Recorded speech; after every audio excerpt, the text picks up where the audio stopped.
Hi, this is Yulia, the voice behind the podcast Love to Heal. Join me on a journey of self-discovery, healing, and spiritual growth. In this podcast, I will share with you my knowledge and experiences of how love miraculously changed and keeps changing my life for the better, and how it can do the same for you. It is my hope that every listener will benefit from this podcast and will spread the love, which truly does work wonders. Welcome back to Season 3 of Love to Heal podcast. I'm excited to be back and to share with you my experiences from the past couple of months, new findings, and reflections. People often mistake God's love for earthly happiness, pleasure, or the absence of any negativity. When all is well, nothing hurts, and nothing is lacking, people say, God loves me. But when something goes wrong, according to earthly egoistic plans, they say God has forgotten me, or is mad, or that God doesn't even exist. I talked to you about this today because recently I came back from a vacation. It was a Caribbean cruise, and on this cruise I went through some clear tests of faith, I would say. My husband's backpack was stolen on the beautiful 7-mile beach in Grand Cayman. When this happened, the first thing he said to me was, "How could this happen to us if you're so positive and believe that God is always protecting us?" I told him that this is likely another test for us to see how we react to the loss of earthly possessions. And on this test depends our future, our health, and the future of our kids. If we face this tricky situation, and I'm saying tricky because in the backpack were 6 passports, our driver licenses, 2 phones, and other valuables. And so if we deal with this situation with love and trust in God, we will evolve spiritually, and perhaps such tests may not be necessary in the future. But what's certain is that our soul will evolve. We'll have learned this lesson. To my pleasant surprise, both my husband and I stayed extremely calm. And although it is very unfortunate that we lost our documents and expensive phones, we reminded ourselves that these are just things. This is stuff that can be replaced. That most importantly, our whole family is alive and well. So despite these unfortunate events, we were able to easily board the cruise ship, even without our cruise cards.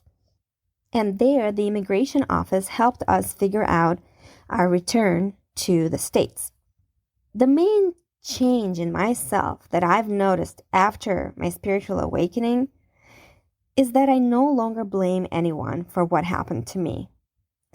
The fact that out of many bags left unattended on the beach, it was ours that got stolen, means that this is due to either my unresolved mistrust in the universe, which could be something subconscious, even though I keep working on it, or this is a lesson for me or my husband or another member of my family affected by this event.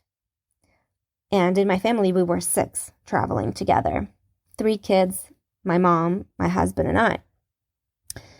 When on the beach, another lady that worked there told me that she saw 2 young local men take the bag and run, I didn't feel any anger towards those thieves because I understand that they are merely actors in this scene of a movie, if you will, a movie called life.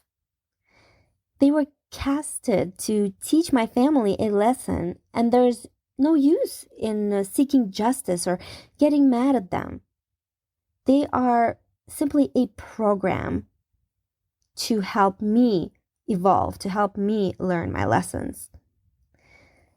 So we still went through the procedure of calling the police so that we could get a police report, just in case. It was recommended to help get our documents in order once we had to travel back, and then after that to replace the documents, etc.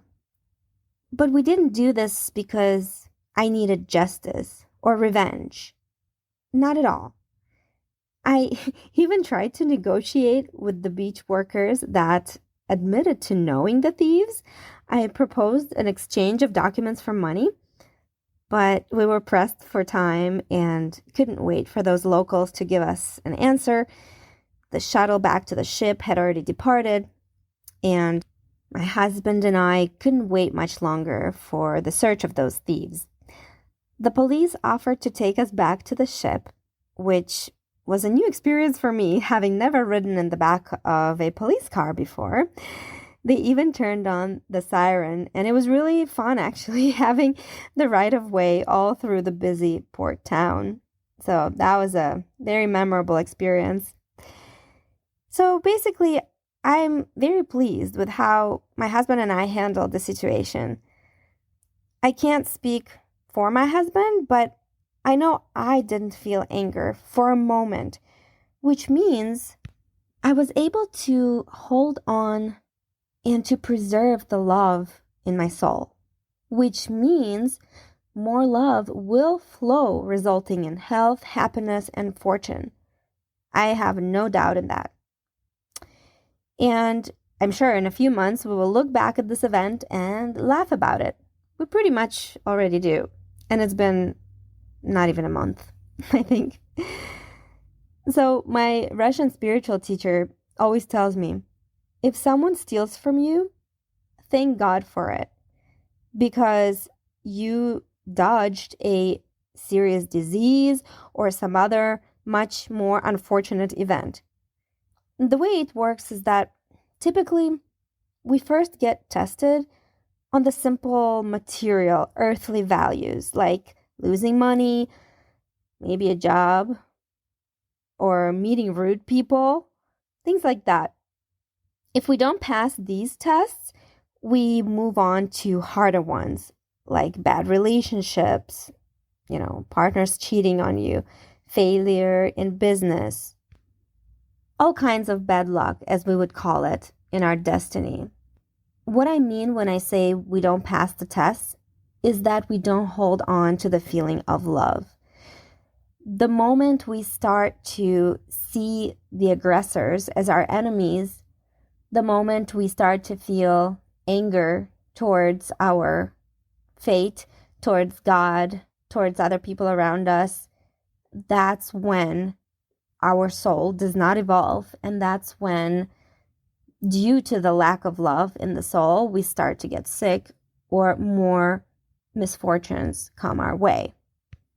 So if we don't pass these simpler tests with love and belief in the divine plan, then we get tested with diseases and then serious illnesses, accidents, and near-death experiences, or even death.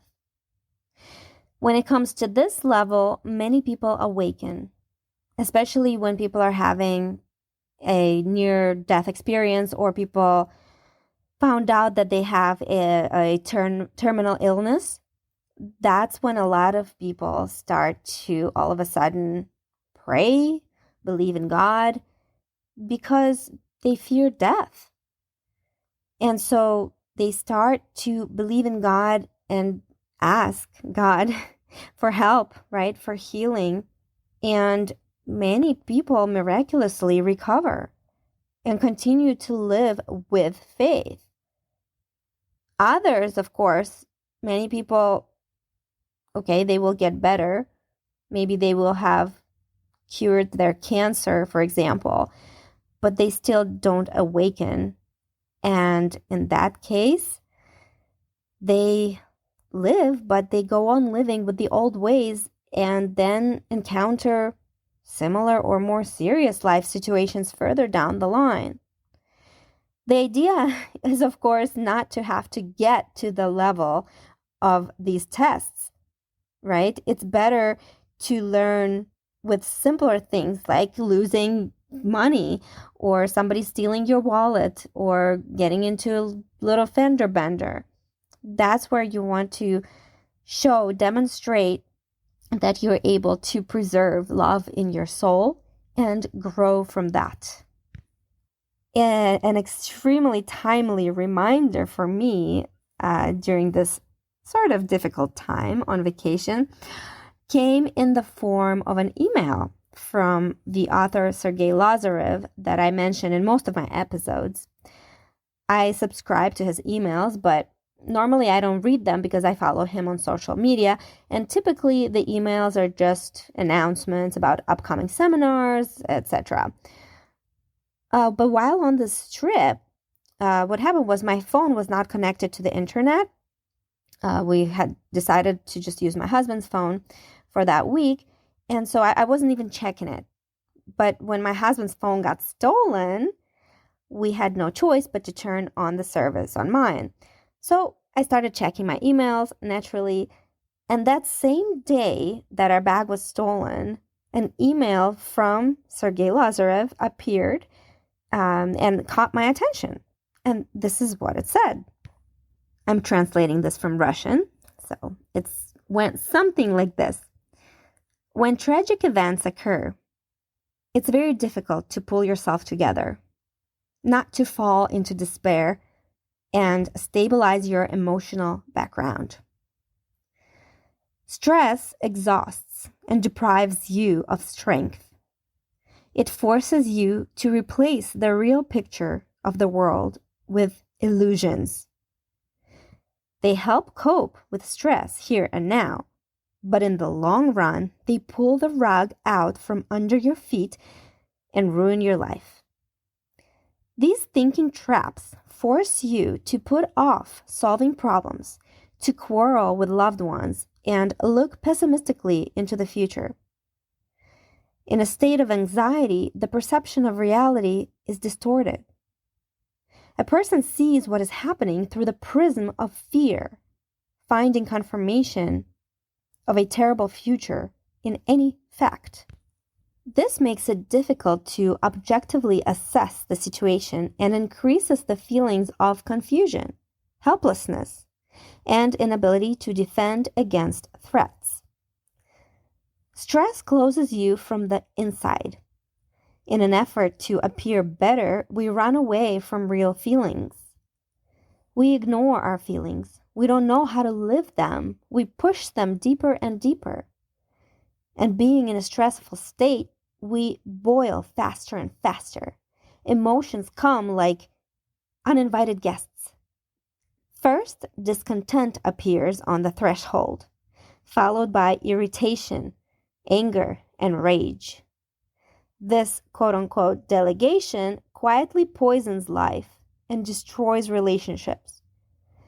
The more severe the emotional state, the worse a person controls himself and the more aggressive he behaves. It's useless to fight rage. It's difficult to fight anger, but it's much easier to fight dissatisfaction.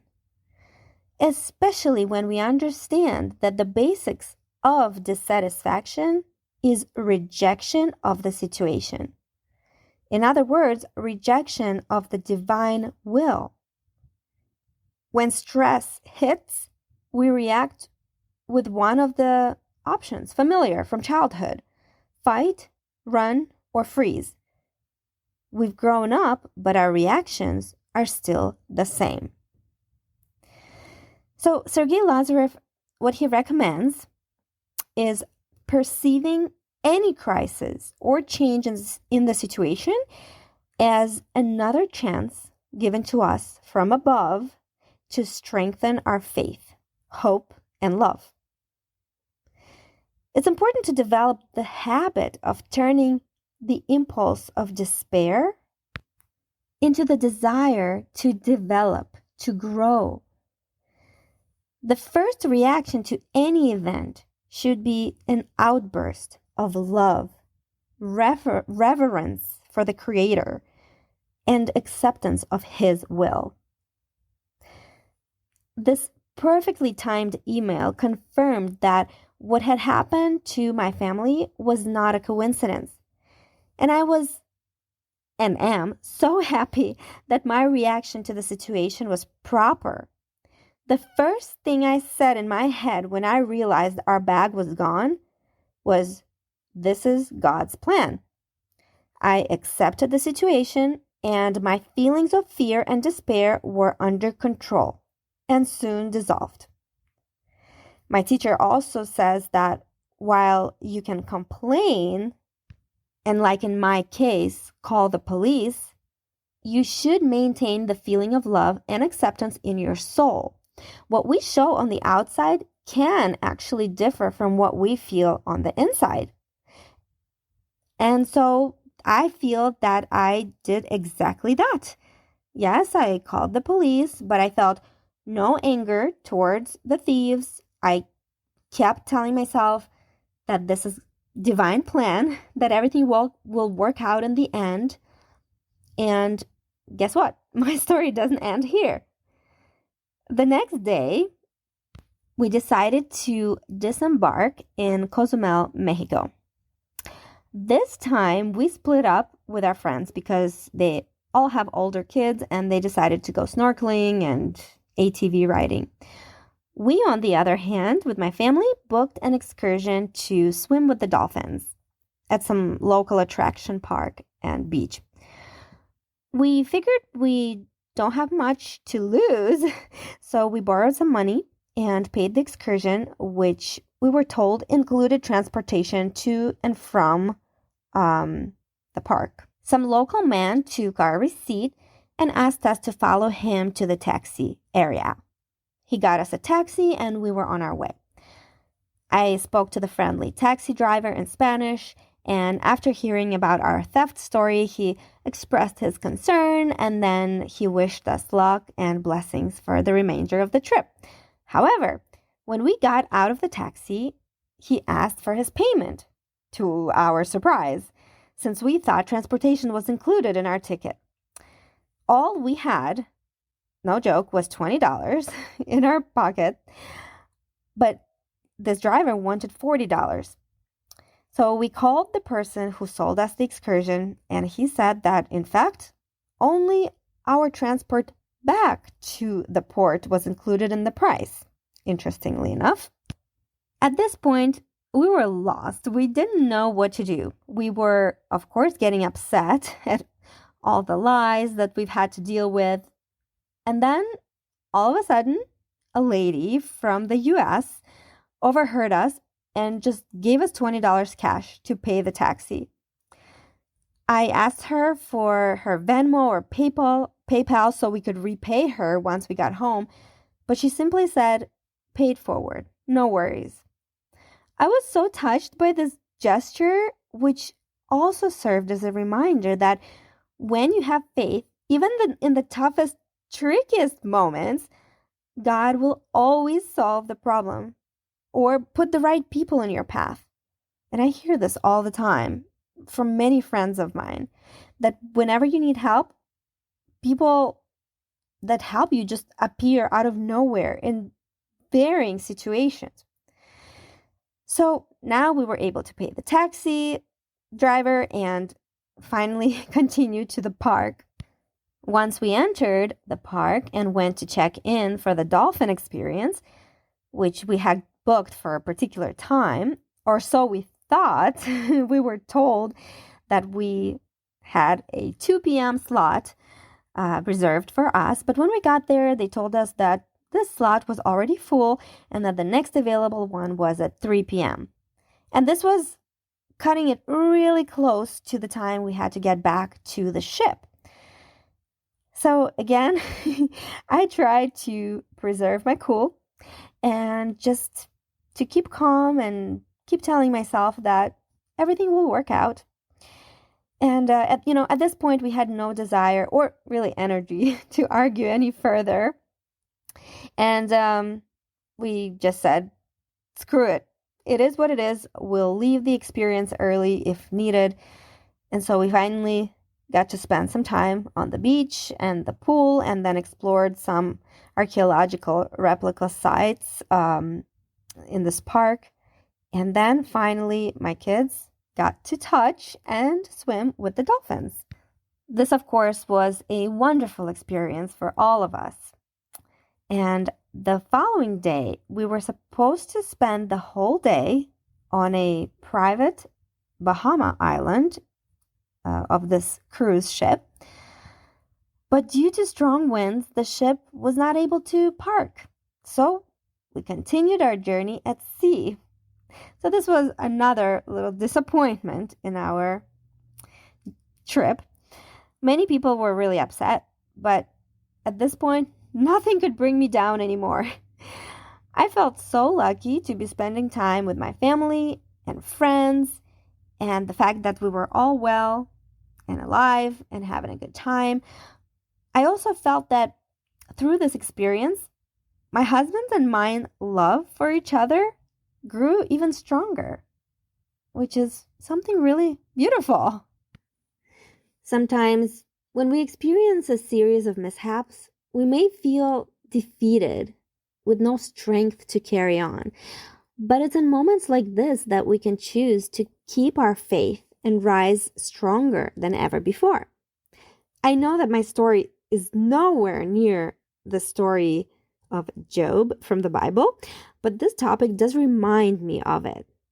If you're not familiar with it, in the book of Job, a prosperous man of outstanding piety, Satan acts as an agent provocateur to test whether or not Job's piety is rooted merely in his prosperity. But faced with the appalling loss of his possessions, his children, and his own health, Job still refuses to curse God. In the end, Job is rewarded with a new family, wealth, and health. So the morale of the story is to trust God, even in the face of adversity. In my case, we got home surprisingly easy. Apparently, going through TSA at the airport without documents is not a big deal. And over the next few days, we started the process of declaring our passports stolen and filling out paperwork to attain new ones. And as I was filling out these forms describing how our passports were stolen, my husband calls me over to his computer and shows me, kid you not, an email from the Grand Cayman police that tells us they found our passports. They passed them to the consulate, and the consulate sent them back to us. And we got our passports in about a week. And if you don't think it's a miracle, I don't know what is. So what is the takeaway from all this experience? Is that faith moves mountains. And yes, it sucks that we lost 2 phones and had to buy brand new ones. But in the grand scheme of things, this is really minor. Like I said, when we look back at this in months or years, we probably will even have forgotten about this incident. I hope that you will find in yourself the strength and the faith to stay positive in any situation. So the main takeaway today is this: God is love. This means that every time we maintain love for the world around us, despite all the suffering that it causes us, despite the apparent injustice, every time we internally forgive the person who offended us, we take a step towards the truth. Every time the body suffers, when the consciousness is humiliated and the soul is insulted, every time all our ideas about the world, about honesty and justice collapse, every time the body suffers, when the consciousness is humiliated and the soul is insulted, every time all our ideas about the world, about honesty and justice collapse, every time we try with all our might to preserve love, refusing hatred and condemnation, that's when we learn the real truth. And this truth then saves us. And to finish today's episode, I will leave you with a quote by the writer C.S. Lewis. Life with God is not immunity from difficulties, but peace in difficulties.